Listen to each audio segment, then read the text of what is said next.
अस्सलाम वालेकुम students, welcome back on chemistry by साकी।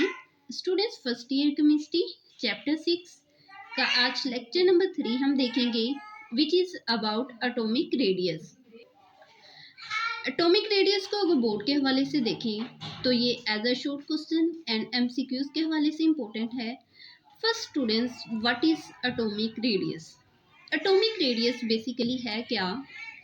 एक एटम की न्यूक्लियस से उसके आउटरमोस्ट शेल तक जो डिस्टेंस होता है उसको हम क्या नेम देते हैं? एटॉमिक रेडियस का।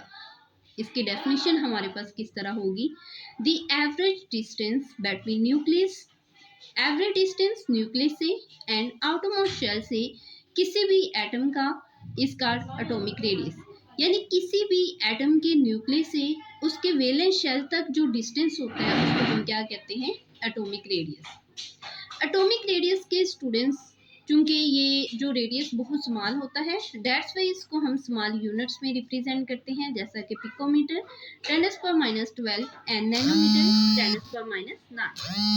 स्टूडेंट्स, मेजरमेंट एटॉमिक रेडियस को हम किस तरह मेजर करते हैं? स्टूडेंट के रेडियस को डिटरमाइन करना, एक्यूरेट डिटरमाइन करना इम्पॉसिबल है, क्योंकि एक एटम कभी भी अकेला एग्जिस्ट नहीं करता। वो या तो अपने ही एटम के साथ बॉन्ड बना रहा होता है या तो वो किसी दूसरे एटम के साथ बॉन्ड बना रहा होता है।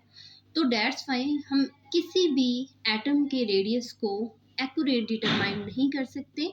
इसको डिटरमाइन करने के लिए हम एक जनरल मेथड यूज करते हैं, लाइक दो एटम का जो एटॉमिक रेडियस होता है, इसका जो एटॉमिक रेडियस लाइक दूसरे एटम का जो एटॉमिक रेडियस, और उनके एक एटम के न्यूक्लियस से दूसरे एटम के न्यूक्लियस तक जो डिस्टेंस होते हैं उसको हम नेम देते हैं डिस्टेंस a प्लस बी का।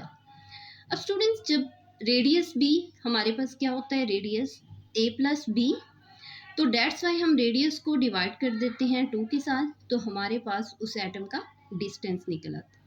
अब एटम को मेजर किस तरह किया जाता है?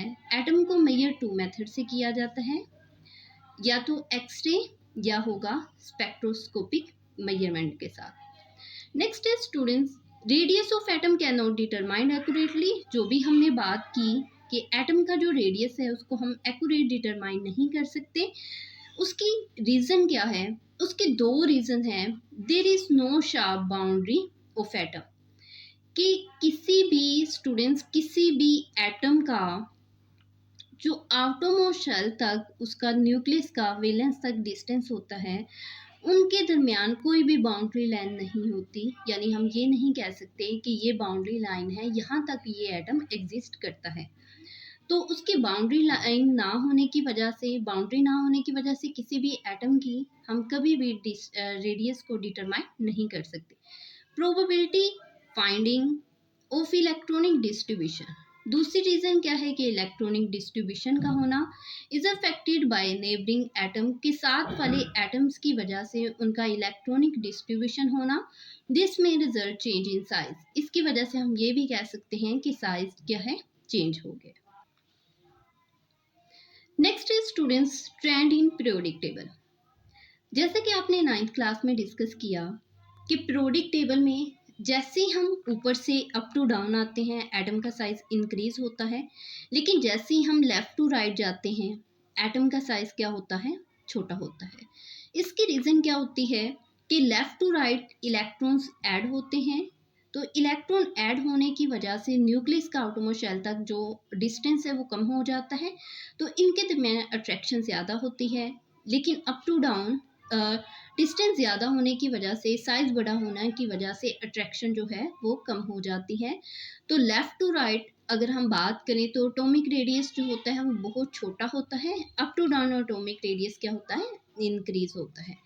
On moving in a period, अगर हम पीरियड की बात करें, न्यूक्लियर चार्ज इंक्रीज, तो पीरियड की अगर हम बात करें तो स्टूडेंट्स न्यूक्लियर चार्ज इंक्रीज होता है। न्यूक्लियर चार्ज इंक्रीज होने के साथ इसके एटॉमिक नंबर भी क्या होते हैं? इंक्रीज होते हैं। अब न्यूक्लियर चार्ज इंक्रीज होने की वजह से न्यूक्लियस अट्रैक्ट करता है इलेक्ट्रॉन्स को powerfully, and size of atom is decrease. अब स्टूडेंट्स, न्यूक्लियर चार्ज ज़्यादा होने की वजह से जो न्यूक्लियस अपने इलेक्ट्रॉन्स को ज़्यादा पावरफुली से ज़्यादा फोर्स के साथ अट्रैक्ट करता है, तो उसका जो डिस्टेंस है वो क्या हो जाता है, जो रेडियस है वो क्या हो जाता है, कम हो जाता है, क्योंकि एटम का साइज क्या होता है, डिक्रीज होता है, कम हो जाता है। नेक्स्ट अगर हम बात करें अक्रॉस ग्रुप की, when we move from top to bottom, अगर हम ऊपर से नीचे की तरफ आए तो एटम का साइज क्या होता है, बड़ा होता है। Then the size of atom is increase, size atom का इंक्रीज होता है। Down the group number of shell increase, क्योंकि इसमें नंबर ऑफ शेल इंक्रीज होते हैं, शील्डिंग इफेक्ट भी क्या होता है स्टूडेंट्स, इंक्रीज होता है। तो इस वजह से हम ये भी कह सकते हैं कि अक्रॉस ग्रुप में एटॉमिक रेडियस क्या होता है, इंक्रीज होता है। स्टूडेंट्स, ये था आज का हमारा लेक्चर। वीडियो अच्छी लगे तो लाइक कीजिएगा और चैनल को सब्सक्राइब करना मत भूलिएगा। मिलते हैं नेक्स्ट लेक्चर में, तब तक के लिए अल्लाह हाफिज़।